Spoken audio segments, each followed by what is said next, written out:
पिछले 3 दिन से असेंबली के अंदर रूलिंग पार्टी का एक ड्रामा चल रहा है और उसके अलावा जो ट्यूलिप गार्डन में हमने देखा ये शर्मनाक है, खासकर जो इस मुल्क के मुसलमान हैं जिनके ऊपर इस वक्त बीजेपी का पूरे ताबड़तोड़ हमले हो रहे हैं।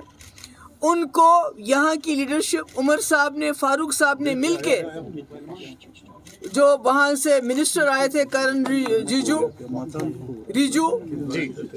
रिजू जो यहाँ आए थे, उनका इस्तेकबाल करके उन्होंने पूरे मुल्क के मुसलमानों को ये पैगाम दिया कि जो आपके साथ इस वक्त पार्लियामेंट के अंदर हुआ, जो वक्त में अमेंडमेंट लाया गया, उसके साथ यहाँ की सरकार है, उसके खिलाफ नहीं है।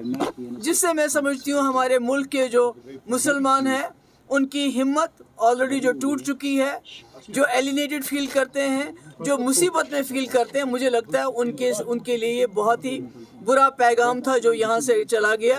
और असेंबली में हम ड्रामा देख रहे हैं कि रूलिंग पार्टी के लोग शोर मचाते हैं, और इस शोर मचाने की और भी एक वजह है, क्योंकि लेफ्टिनेंट गवर्नर साहब ने 3 बिल क्लियर किए थे।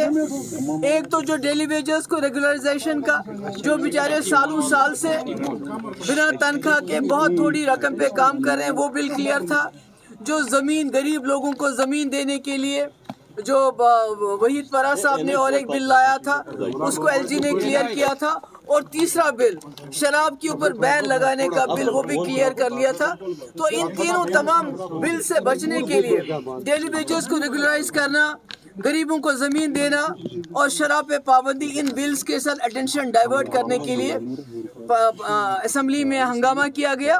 और ये हंगामा इसलिए भी किया गया ताकि जिस तरह से इस्तेमाल किया गया किरण रिजिजू का यहाँ पर, जिसने ये अमेंडमेंट बिल लाया पार्लियामेंट में, और जिस तरह फारूक साहब और उमर साहब ने उनका यहाँ इस्तेमाल किया, उससे ध्यान हटाने के लिए असेंबली में पिछले 3 दिन से तमाशा हो रहा था।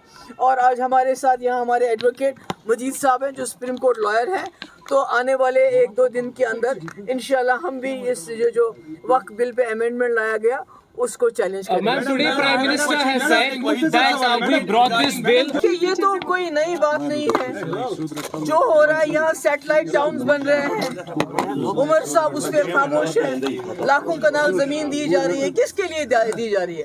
ये जो 9,83,000 आप मुल्क के अंदर कहीं भी नहीं देखेंगे इतने लोगों को एक साथ 2 साल के अंदर डोमिसाइल मिला हो। तो ये जो सैटेलाइट टाउनशिप्स बन रहे हैं, डोमिसाइल दिया जा रहा है, ये तो सारा एजेंडा है जिसको उमर साहब अब इम्प्लीमेंट कर रहे हैं। Ma'am, Prime Minister has said that we have brought this bill just to give social justice to Muslims, and also 2013 amendment for the law when it was enacted has benefited land mafias because of the Waqf Act which was earlier there.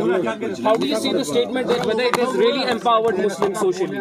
नहीं, मुझे tell me why not the Muslims taken on board before bringing in this amendment?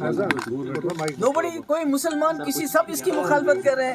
Everybody except for National Conference और उनकी leadership सब इसकी मुखालफत कर रहे हैं। उमर साहब ने मुखालफत नहीं की, फारूक साहब ने मुखालफत नहीं की, पर मुल्क के अंदर तमाम मुसलमान और यहाँ तक कि जो सेकुलर जमातें हैं सब इसकी मुखालफत कर रहे हैं। अगर ये मुसलमानों के हक में होता तो मुसलमानों के मडगुजारों पे इस वक्त कब्जा करने की कोशिश थी। मैडम, इस ड्रामा का क्या इम्पैक्ट पड़ सकता है जब देश पार्लियामेंट में हो गया? क्या ये जो हंगामा हो रहा है इसका कोई वैल्यू है, इसका कोई इम्पैक्ट पड़ेगा? उमर साहब को इन दिनों असेंबली में होना चाहिए था और खड़े होकर ये बात कहनी चाहिए थी, जिसे तमिलनाडु में सरकार ने कहा हम इम्प्लीमेंट नहीं करेंगे, इसी तरह उमर साहब को भी कहना चाहिए था हम इसको यहाँ इम्प्लीमेंट नहीं करेंगे।